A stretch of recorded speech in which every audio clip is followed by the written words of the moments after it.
Chapter 1. It was the first morning of spring vacation. Cam Jansen and her friend, Eric Shelton, were sitting on a bench in the middle of a busy shopping mall. While Eric's mother was shopping, they were watching Eric's baby brother, Howie, and they were playing a memory game. Eric's eyes were closed. "What color jacket am I wearing?" Cam asked. "Blue." "Wrong. I'm not wearing a jacket."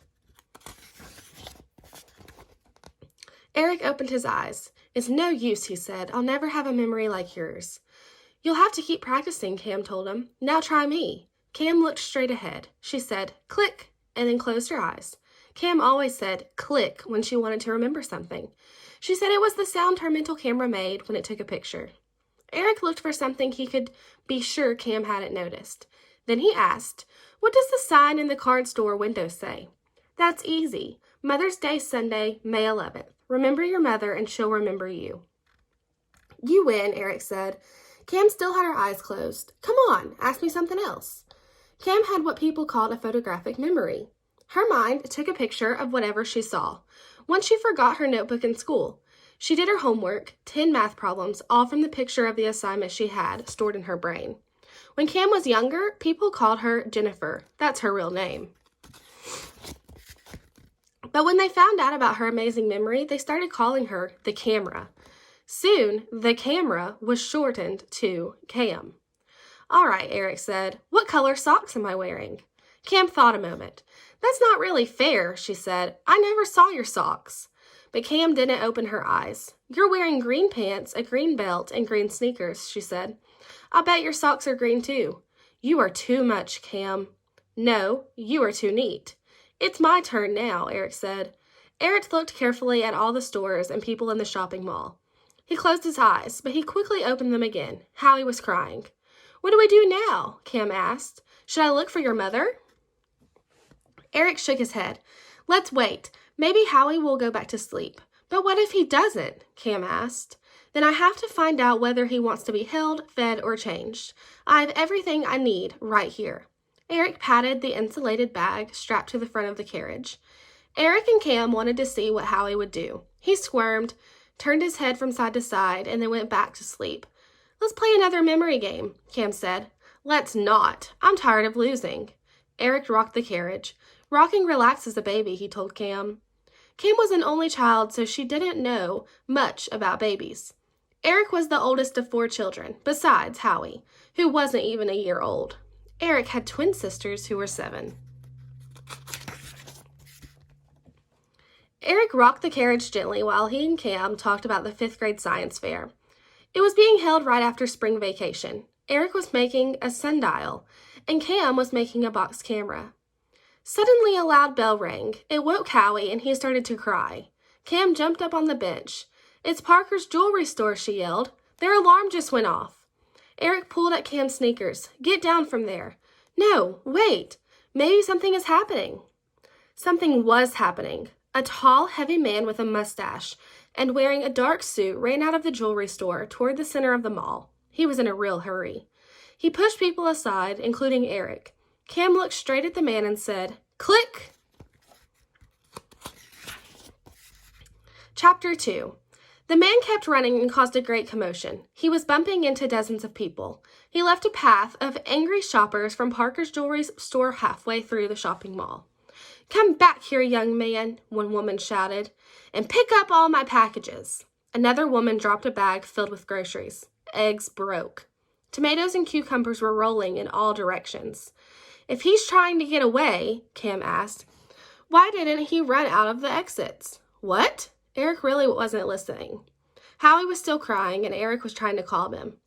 Just then, a young couple came out of the jewelry store. "Look," Cam said.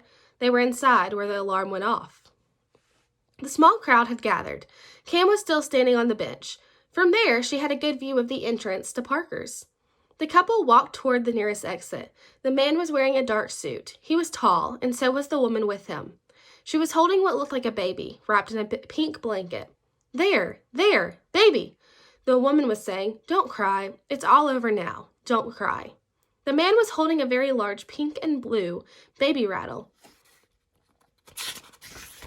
He was urging the woman to walk faster. Cam looked straight at them, and as they walked past and said, "Click." Then Eric saw 2 old women coming out of the store. "Look," he said, pointing. "They were in there too when the alarm went off." The women were upset. One was clutching her heart. The other was leaning forward and holding a cane with both hands. She walked as if the cane were the only thing keeping her up. The women sat down on the bench nearest Cam and Eric, and "Oh my," the woman holding her heart said. "I never thought I'd live through that." The other woman just sighed.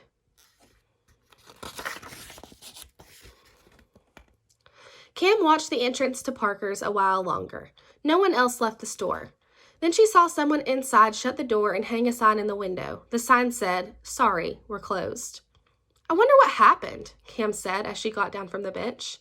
Eric rocked Howie in his arms. "I don't know, but I wish they'd shut off that alarm. It's scaring Howie. I'll have to feed him if he doesn't stop crying." Eric held Howie against his shoulder. Howie stopped crying, but just for a minute. A loud police car siren sounded. It startled Howie, and he began to cry again. "Quick, Cam, get me his bottle. It's in the insulated bag." Cam opened the bag and looked inside. "Boy, he sure needs a lot of stuff." She gave the bottle to Eric. "Are you sure you know how to feed him?" "It's easy. Watch." Eric cradled Howie in one arm.